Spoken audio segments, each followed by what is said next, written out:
Australia veteran fast bowler Mitchell Starc shocking నిర్ణయం తీసుకున్నాడు. అంతర్జాతీయ టీ20 ఫార్మాట్ నుంచి తప్పుకుంటున్నట్లు ప్రకటించాడు. ఇకపై టెస్టులు, వన్డేలో మాత్రమే కొనసాగుతానని స్పష్టం చేశాడు.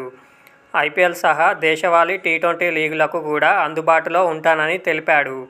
35 ఏళ్ల స్టార్క్ 2024లో టీ20 వరల్డ్ కప్ నుంచి పొట్టి ఫార్మాట్కు దూరంగా ఉంటున్నాడు.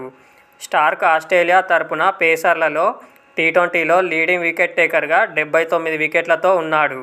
ఓవరాల్గా ఆడమ్ జంపా 130 వికెట్ల తర్వాత ఆస్ట్రేలియా తరపున రెండో లీడింగ్ వికెట్ టేకర్గా నిలిచాడు. అంతర్జాతీయ పొట్టి ఫార్మాట్లో స్టార్క్ 2021 వరల్డ్ కప్లో అత్యుత్తమ దశను అనుభవించాడు. ఆ టోర్నీలో ఆసీస్ విజేతగా నిలిచింది. టీ20లో ఆసీస్కు అదే తొలి వరల్డ్ కప్. టీ20 కెరీర్లో ప్రతి మ్యాచ్ను, ప్రతి క్షణాన్ని ఆస్వాదించానని స్టార్క్ తన రిటైర్మెంట్ సందేశంలో పేర్కొన్నాడు. ఇందులో 2021 వరల్డ్ కప్ హైలైట్గా ఉంటుందని తెలిపాడు.